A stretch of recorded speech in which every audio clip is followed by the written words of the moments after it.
আপনারা যারা আমাদের এই গল্পগুলো শুনতে ভালোবাসেন তাদের জন্য আজকের গল্প বরুণ দত্তের লেখা যমজ বোন। রানার মাসিমার ছেলে মেয়ে কেউ নেই, রানাই তার নয়নের মণি। আর সেই সুবাদে আমরা রানার ২-৩ জন ঘনিষ্ঠ বন্ধুও যথেষ্ট স্নেহ আদর নিমন্ত্রণ পাই রানার মাসিমার কাছ থেকে। মাসিমাদের বাড়ি আছে বিহার আর উড়িষ্যাতে, সব স্বাস্থ্যকর স্থান। উত্তরবঙ্গে জমি জমা ছিল, এবার একটা বাড়িও কিনেছেন। গরমের ছুটিতে সেই নূতন বাড়িতে যাবার নিমন্ত্রণ পেয়েছি আমরা। মাসিমার সঙ্গে মায়েরও খুব ভাব, ঠাকুমাও খুব স্নেহ সহানুভূতি দেখান মাসিমাকে। মাসিমার ব্যবহারে মুগ্ধ হয়ে ঠাকুমা বলেছেন, এমন ধনী আর রূপবতী অথচ অমন অমায়িক ভালো মানুষ কোনোদিনও দেখিনি বাপু। যাই হোক, আমরা বেড়াতে যাবার ব্যাপারে বাবার আপত্তি টিকল না। ঠাকুমাই আমার পক্ষ নিয়ে বলে দিয়েছেন, আরে কি এমন জজ ম্যাজিস্ট্রেটের পড়া পড়ে, সবে তো ক্লাস 8, যাক বেরিয়ে আসুক, এরপরে উঁচু ক্লাসে উঠলে যেতে পারবে না। তাছাড়া মেয়ে অমন করে বলে গেছে। মাসিমা তার আন্তরিকতা দিয়ে ঠাকুমাকে এমন মুগ্ধ করেছেন যে ঠাকুমা তাকে মেয়ে বলে। নির্দিষ্ট দিনে দার্জিলিং মেলে আমরা রওনা হলাম। বেড়াতে যাওয়ার আনন্দে উত্তেজনায় সারা রাত ঘুমোতেই পারলাম না। পরদিন ভোরে নামা হলো নিউ জলপাইগুড়ি স্টেশনে। তারপর জনবহুল রাস্তা ছেড়ে প্রায় মাইলটাক পথ এসে খোয়ামাটি রাস্তার ঠিক উপরেই মাসিমার নূতন বাড়ি। দোতলা, বেশ বড় বাড়ি, কিন্তু পুরনো। সঙ্গে আম, জাম, কাঁঠাল, কত রকমের লেবু, পেয়ারা, বেল, কমলা লেবু, 2টো বড় স্বর্ণচাপার গাছ নিয়ে বিশাল বাগান। চাপা ফুলের গন্ধ তো রয়েছেই, সেই সঙ্গে আরও যেন একটা মিষ্টি কি একটা গন্ধে সারা বাড়ি মম করছে। একটু দূরে একা একা দাঁড়িয়ে আছে একটা শিমুল গাছ। কলকাতার ছেলে আমরা এত বড় বাগান পেয়ে একবারে আনন্দে আত্মহারা। এই বিশাল এলাকাসহ বাড়িটা নাকি মেসোমশাই কিনেছেন প্রায় জলের তরে। বাড়িটা অযত্নে অব্যবহারে পড়েই ছিল, তাই সারানো, রং করা ইত্যাদিতে অনেক খরচ হয়েছে। জল, ইলেকট্রিকের ব্যবস্থা তারা নূতন করে করেছে। এমন সুন্দর বাড়ি, কিন্তু এ বাড়িতে কাজ করার লোক একটাও পাওয়া গেল না। অল্প কয়েকদিনের ব্যাপার বলে হয়তো কেউ গরজ করছে না। মাসিমার সঙ্গে সব সময়ের 2জন কাজের লোক, রাম আর বাসনা থাকে। এখানেও তারা এসেছে, তাই কোনো অসুবিধে হলো না আমাদের। আমরা তো জানি নূতন বাড়িতে আসা মানেই পুজো পাঠ, খাওয়া দাওয়া। প্রয়োজনের চাইতে মাসিমার আয়োজন বেশিই থাকে সবসময়। আজও তাই হয়েছে, অথচ অতিরিক্ত খাবার দাবার বিলিয়ে দেবার মতো গরিব মানুষও পাওয়া যাচ্ছে না। দুপুরের খাওয়া দাওয়া সেরে মেসোমশাই কি কাজে যেন দার্জিলিং চলে গেলেন, ফিরে আসবেন আজই। আমরা কলকাতা ফেরার আগে যে দার্জিলিং যাব সে ব্যবস্থা করতে গেছেন। এটাও দারুণ একটা উত্তেজনার ব্যাপার, কারণ খুব ছোটবেলায় মা বাবার সঙ্গে কবে যে দার্জিলিং এসেছিলাম সেটা আর মনে নেই।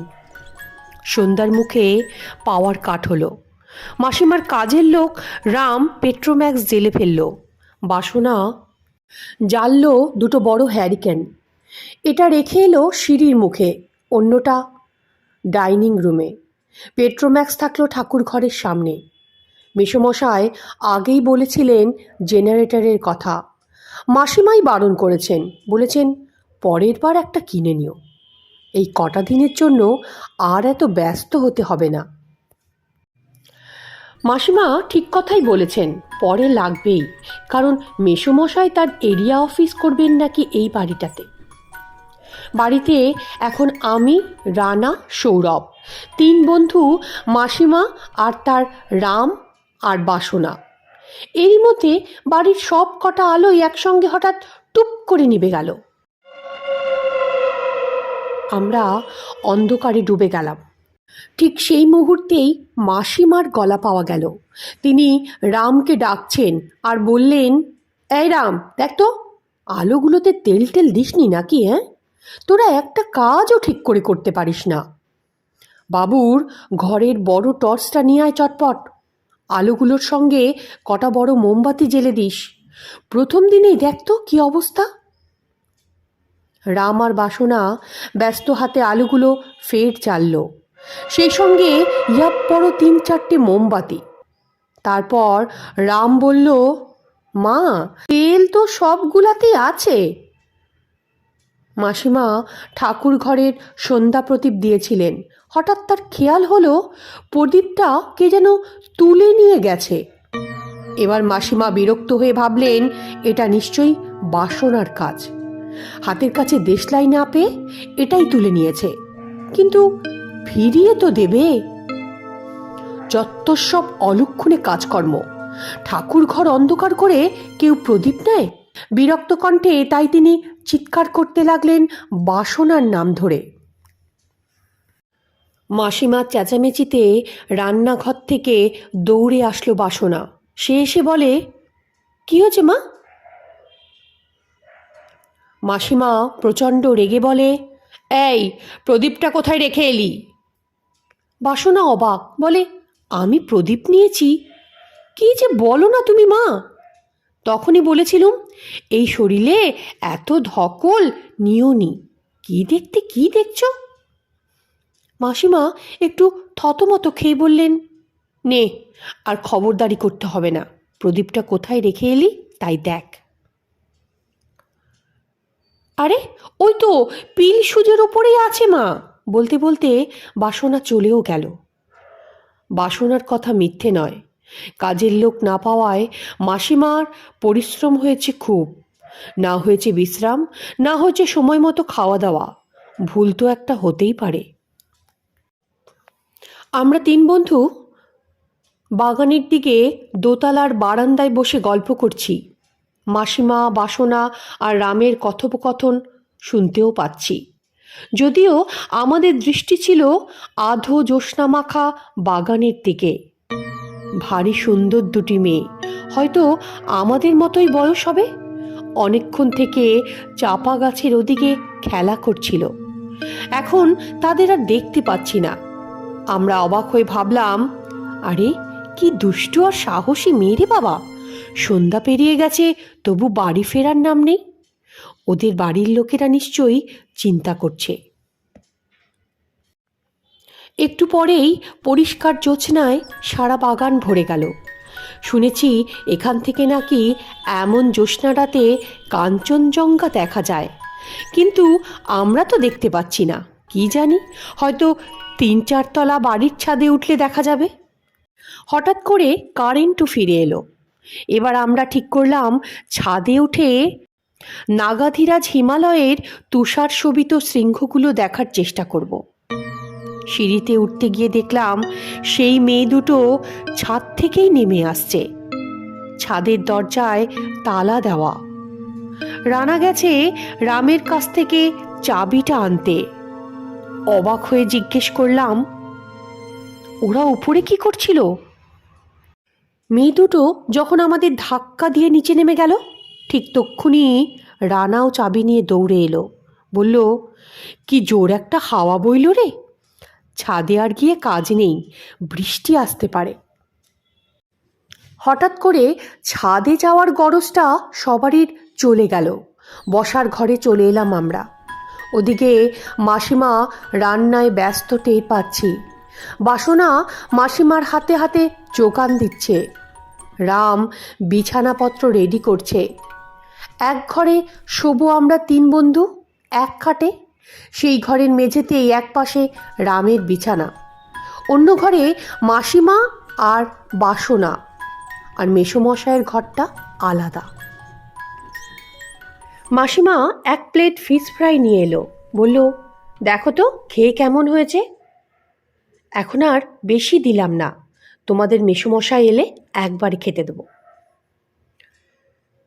আমরাও রাজি হলাম, মেসোমশাই ফিরলে তবেই খাবো, তার কাছে দার্জিলিংয়ের গল্প শুনবো। আমরা প্রায় সবাই কেমন যেন আনন্দে উৎফুল্ল ছিলাম। মাসিমা হাসতে হাসতে চলে গেল, বলল বেশ তাই হবে। আর হ্যাঁ, ভালো কথা, তোমাদের সঙ্গে ওদের পরিচয় হয়েছে, ভারী মিষ্টি মেয়ে দুটো, কি লাজুক। মাসিমার কথায় আমরা মাথা নাড়ালাম, হয়নি। রানা বলল, বাগানে ওদের আমরা দেখেছি। মাসিমা নিজের কাজেই চলে গেলেন, কিন্তু আমাদের সবারই কেমন যেন একটা গা ভারী অবস্থা। সবাই একটু কাছাকাছি বসতে চাইছি। কেন এমন হচ্ছে? গাছগাছালির মধ্যে এত বড় বাড়িতে মাত্র এই কজন লোক বলে হয়তো এরকম একটা ভাব লাগছে। পরে শুনেছিলাম আমাদের চোখ এড়িয়ে মেয়ে দুটো যেন কখন মাসিমার ঠাকুর ঘরের সামনে গিয়ে দাঁড়িয়েছিল। মাসিমা ওদের দুখানা থালায় সাজিয়ে দিয়েছিল প্রসাদ আর মিষ্টি আর পায়েস, কিন্তু এত লাজুক যে মাসিমার সামনে খেতে বসলো না। ওদের লজ্জা দেখে মাসিমা সেখান থেকে সরে এসেছিল, যাতে ওরা ভালো করে খেতে পারে। বাসনাকে বলেছিলেন, এ বাসনা যা তো, বলে আয়, ওরা যেন যাবার সময় দেখা করে যায়। বাসনা তক্ষুনি ছুটেছিল ঠাকুর ঘরে, কিন্তু সে কাউকে দেখেনি। মাসিমাকে সে কথা বলতে ভুলে গিয়েছিল সে। কাজের ব্যস্ততায় ব্যাপারটা চাপা পড়ে গিয়েছিল। ঠিক ওই মুহূর্তেই মেসোমশাই ফিরে এলেন, আর আমরা হৈ হৈ করে তাকে ঘিরে বসলাম দার্জিলিংয়ের গল্প শোনার জন্য। খেতে বসে দেখলাম মাসিমা এত পদ রান্না করেছেন, আমরা চিন্তা করতে লাগলাম আমরা কোনটা ফেলে কোনটা খাবো। খেতে দিতে দিতেই মাসিমা বার দুয়েক মেয়ে দুটোর কথা বলল। মেসোমশাইকে বললেন, কালই মেয়ে দুটোর মা বাবার সঙ্গে আলাপ পরিচয় করতে হবে, হাজার হোক প্রতিবেশী তো। আমরা তিন বন্ধু নীরবে দৃষ্টি বিনিময় করলাম। ভাবলাম মাসিমার পুষ্যি বাড়ল আর কি, একটু হিংসেও হলো, তবে ভালো লাগলো। ভারী সুন্দর পরিপরি দেখতে মেয়ে দুটো, বোধহয় যমজ বোন। যদি বন্ধুত্ব হয় ভালোই হবে। প্রথম দিন খাওয়া দাওয়া চুক্তে রাত হলো। সবাই যে যার ঘরে ঢুকলাম নিশ্চিন্তে ঘুমের আশায়, কিন্তু কেউই ঘুমোতে পারলাম না। প্রথমে মনে হলো যেন বাড়িতে অনেক লোক ঢুকে পড়েছে, ধূপধাপ শব্দ হচ্ছে। রাম তো মাঝে মাঝেই চোর চোর করে চেঁচিয়ে উঠছিল। মাসিমা মেসোমশাইকে আমরা ডেকে সব বললাম। সারা বাড়ির সব আলোগুলো জ্বালা হলো, তন্ন তন্ন করে খোঁজা হলো চারিদিক, কিন্তু কেউ কোথাও নেই। দরজা জানলায় ছিটকিনি, খিল, চাবি দেওয়া সব ঠিক আছে। মেসোমশাই মাসিমাকে বললেন, খাটাখাটনি করে রাম বেঘরে ঘুমিয়েছিল, ঘুমের ঘোরে স্বপ্ন টপ্ন দেখেছে, কোথায় কি, চলো শুয়ে পড়া যাক। মাঝরাত পেরিয়ে আবার ঘটল একই ঘটনা, এবার শুধুমাত্র ঠাকুর ঘরের দিকে। আবার সব পরীক্ষা নিরীক্ষা করে দেখা গেল কোথাও কিছু নেই। মাসিমা খুব ভয় পেয়ে গেলেন। বাসনাকে নিয়ে তিনি ঢুকলেন আমাদের ঘরে। মেসোমশাইকেও বাধ্য করলেন আমাদের ঘরে শুতে। একটা কেমন গা ছমছমে ভাব। একটু একটু করে আমরা ঘুমিয়ে পড়লাম। কতক্ষণ ঘুমিয়েছিলাম জানি না, হঠাৎ ঘুম ভাঙল সারা বাড়ি জুড়ে দাপাদাপির আওয়াজে। তারপর কখনো দরজা খোলার শব্দ, কখনো পাতকুয়োর বালতি ফেলে জল তোলার আওয়াজ হতে থাকলো। সবাই আমরা জেগে উঠেছি। ঘরের হল ঘরে আলো জ্বলছে। কি যে করা যায় বা করা উচিত আমরা কেউ ভেবেই পাচ্ছি না। হাতের কাছে একটা ছোট লাঠি রেখে মেসোমশাই জেগে বসে রইলেন। রামের তো ভয়ে মুখটা কালো হয়ে গেল, বাসনার মুখ ফ্যাকাশে। মাসিমা গুরুর নাম করছেন। হঠাৎ করে আকাশটাও যেন থমথমে হয়ে গেল। দেখে মনে হচ্ছে যেন এক্ষুনি বৃষ্টি আসবে। বাতাসে একটা ঠান্ডা আমেজ আছে। এইভাবে যে কতক্ষণ চলেছিল জানি না। হঠাৎ কখন যেন দুপাতায় ঘুম নেমে এসেছিল সেটাও বুঝতে পারিনি। আচমকা মাথার বালিশটা কেউ টেনে নিতেই ঘুমটা ভেঙে গেল। হঠাৎ দেখি সৌরভ আর রানা একে অপরের দিকে উল্টো মাথা করে শুয়ে আছে। ওদের মাথাতেও বালিশ নেই। এ কি রে বাবা, আমাদের বালিশগুলো গেল কোথায়? যেই না এই কথা ভাবা অমনি সেই মেয়ে দুটো খাটের পাশে উকি দিয়ে হেসে উঠল। আমি ভাবলাম আমি বুঝি স্বপ্ন দেখছি। তাড়াতাড়ি চোখ রগড়াতে লাগলাম। তক্ষুনি আবার সেই দুবদাব শব্দ। এবার ভয়ে কাঠ হয়ে গেলাম। রান্নাঘরে কারা যেন বাসনপত্র এলো পাথারি ছড়িয়ে ছিটিয়ে ফেলছে। আবার একটু পরে সব শান্ত। পরদিন বেশ বেলায় ঘুম ভাঙল।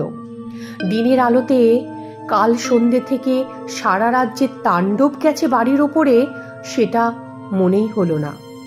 মাসিমা মেসোমশায়ের চোখে মুখে রাত্রি জাগরণের ক্লান্তির ছাপ। দুশ্চিন্তাগ্রস্ত হয়েছে তারা।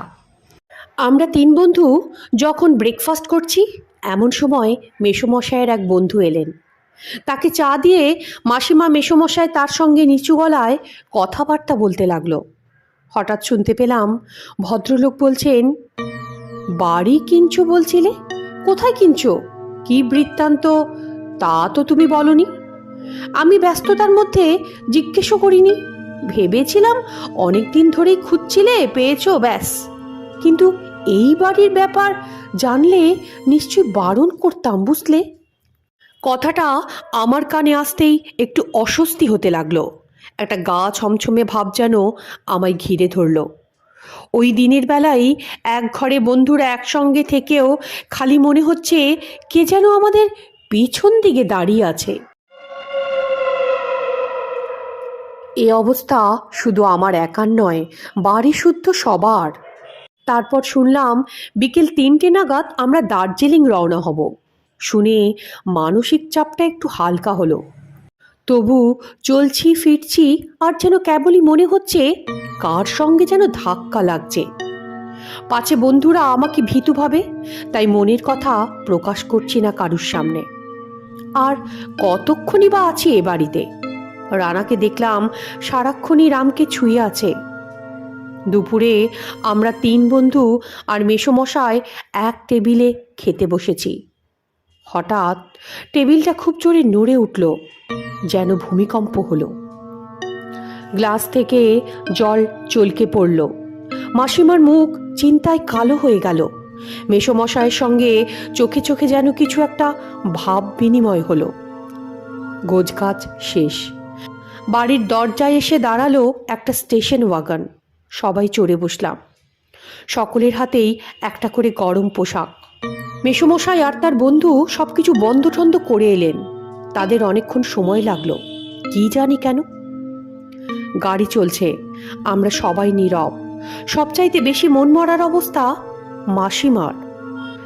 একবার আমাদের সবারই গায়ে তিনি হাত বুলিয়ে দিচ্ছেন পরম নিশ্চিন্ততায়। একসময় আমরা সেবক ব্রিজ পেরিয়ে শুকনা ফরেস্টের দিকে এগিয়ে চললাম। মাসিমার বোধ হয় একটু তন্দ্রা এসেছে। কাল সারা রাত যা ধকল গেছে তার উপরে মানসিক চাপ। মাসিমার কান বাঁচিয়ে রানা বলল, জানিস, আমি না রামের কাছে সব শুনেছি। আমরা খুব বাঁচা বেঁচে গেছি, ওটা নাকি ভূতের বাড়ি।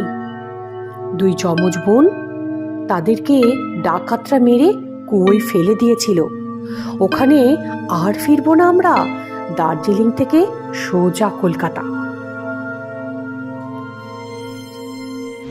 এই গল্পটা যদি শুনতে ভালো লাগে চ্যানেলটাকে লাইক, সাবস্ক্রাইব আর শেয়ার করতে ভুলবেন না কিন্তু।